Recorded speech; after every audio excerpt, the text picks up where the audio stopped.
हरितालिका व्रत कथा। श्री गणेशाय नमः। अथ हरितालिका व्रत कथा सुनी हो, जो इस प्रकार है। जिसके दिव्य वेश राशि पर मंदार आग के पुष्प की माला शोभा देती है, जिस भगवान चंद्रशेखर के कंठ में मुंडों की मालाएं पड़ी हुई, जो माता पार्वती दिव्य वस्त्रों से भगवान शंकर दिगंबर वेश धारण किए हैं, उन दोनों भगवती तथा शंकर को नमस्कार करती हूँ।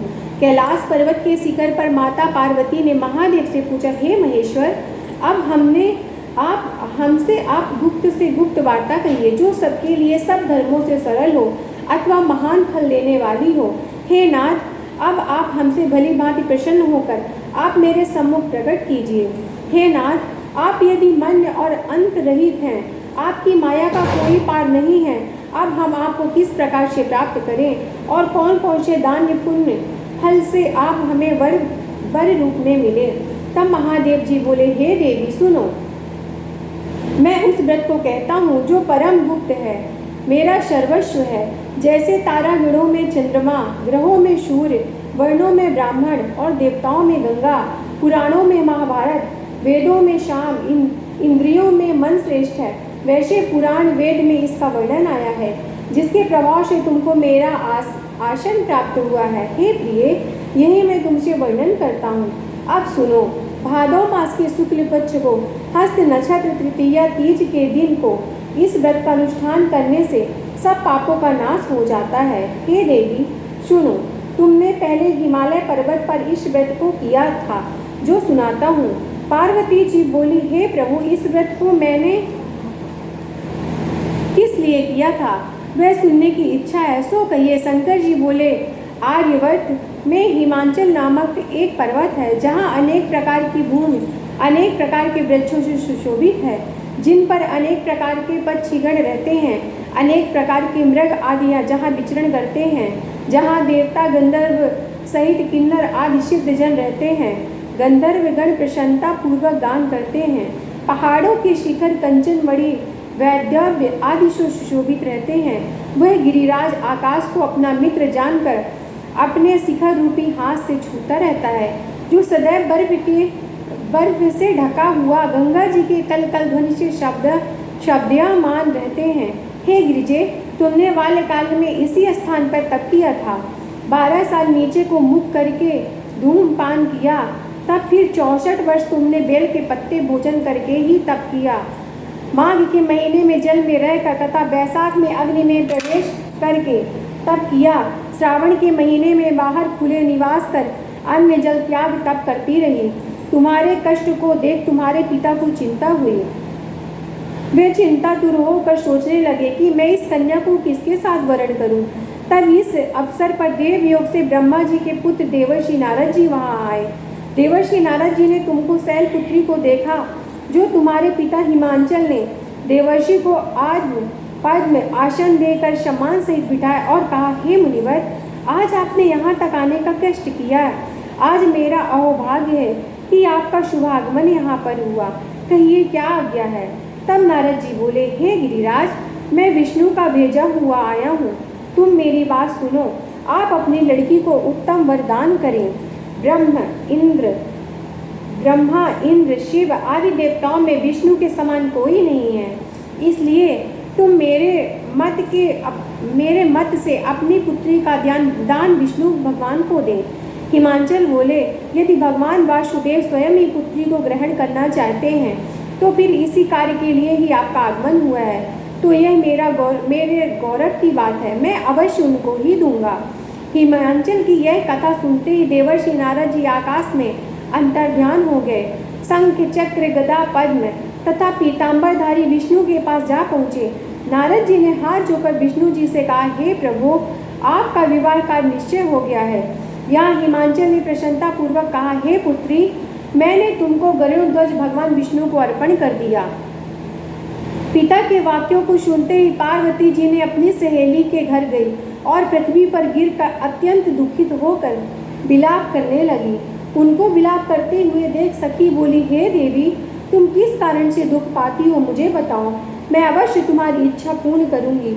तब पार्वती जी बोली, सखी सुनो, मेरी जो मन की अभिलाषा है अब वह मैं सुनाती हूँ। मैं महादेव जी को वरना चाहती हूँ, इसमें संदेह नहीं। मेरे इस कार्य को पिताजी ने बिगाड़ना चाहा है, इसलिए मैं अपने शरीर का त्याग करूँगी।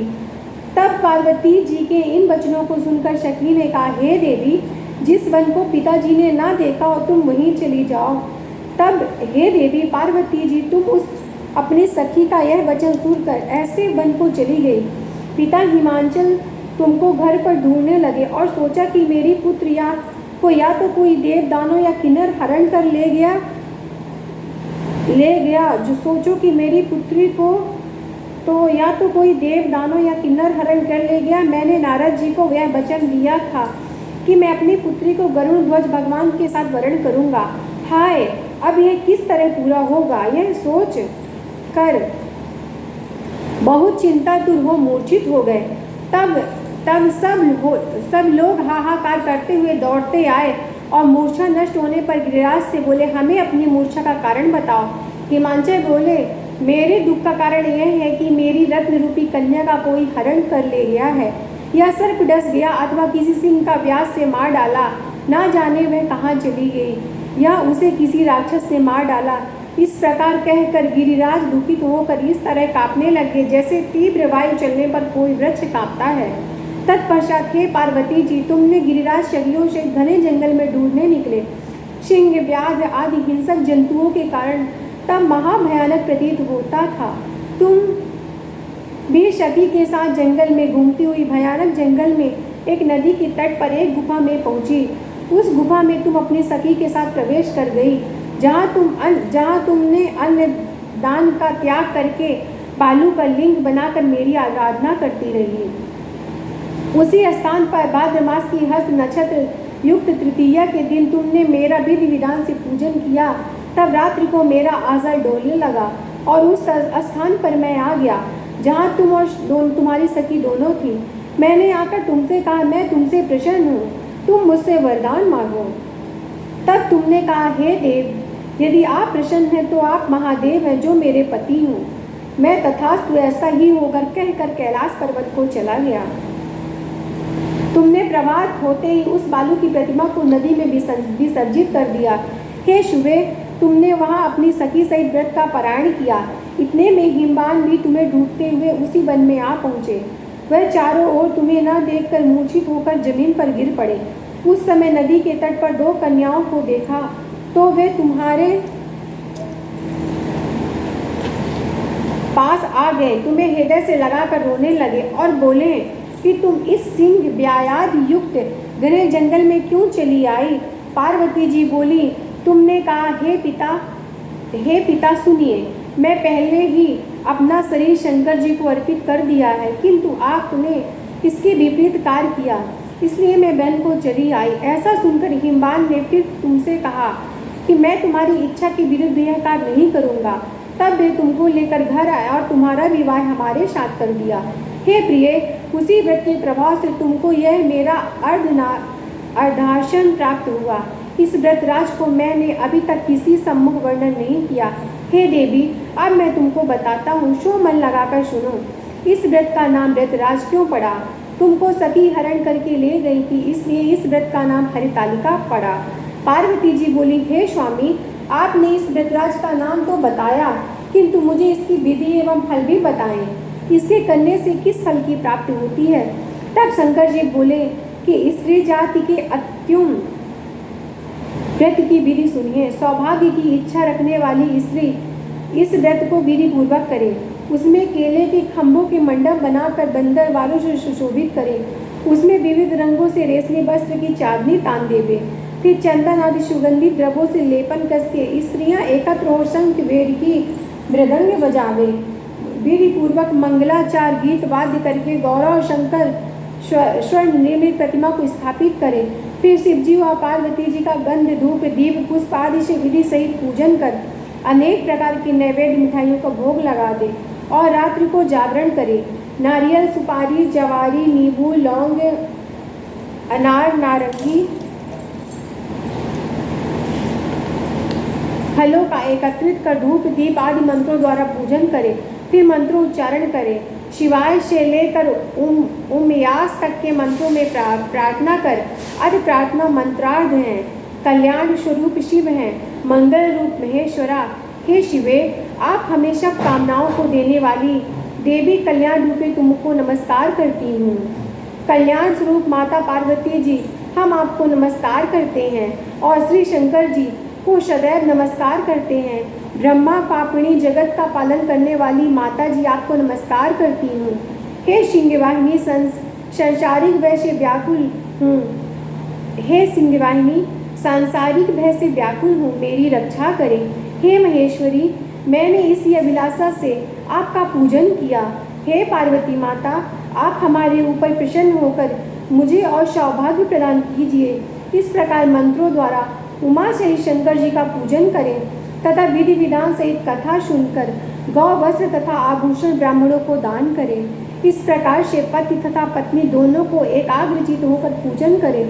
वस्त्र आभूषण आदि संकल्प द्वारा ब्राह्मण को दक्षिणा दें। हे देवी, इस प्रकार व्रत करने वालों के सभी पाप नष्ट हो जाते हैं। फिर वह 7 जन्म तक राज्य, सुख और भाग्य को भोगती है। जो स्त्री इस तृतीया के दिन अनाहार करती है, व्रत को नहीं करती है, वह 7 जन्म तक वैधव एवं विधवा होती है।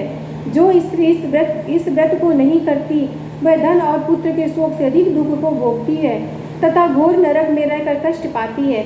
इस दिन अनाहार करने वाली सुकरी, फल खाने वाली बानरी तथा जल पीने वाली टिटेरी, शरबत पीने वाली जोंक, दूध पीने वाली सांपनी, मांस खाने वाली बाघनी, दही खाने वाली बिलारी, मिठाई खाने वाली चींटी, सब चीज़ें खाने वाली मुर्गी का जन्म पाती हैं। स्त्रियों को परलोक सुधारने के लिए इस व्रत को करना चाहिए। व्रत के दूसरे दिन व्रत का पारायण करने के पश्चात चांदी, सोने, तांबे या कांसे के पात्र में ब्राह्मणों को अन्न दान करना चाहिए। इस व्रत को करने वाली स्त्रियां मेरे समान पति को पाती हैं, मृत्युलोक में पार्वती जैसी रूप को प्राप्त करती हैं, जीवन सांसारिक सुख को भोग कर परलोक में मुक्त पाती हैं। हजारों अश्वमेध यज्ञों के करने से जो फल प्राप्त होता है, वह मनुष्य का इस व्रत की कथा को सुनने से मिलता है। हे देवी, मैंने तुम्हारे सम्मुख यह सब व्रतों में उत्तम व्रत को वर्णन किया है। इसके करने से मनुष्य में समस्त पापों का नाश हो जाता है। हरितालिका तीज व्रत कथा समाप्त।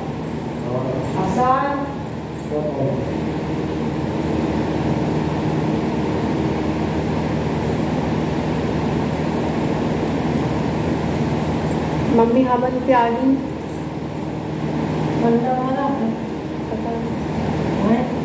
पता नहीं, वीडियो बंद हमें करी चला।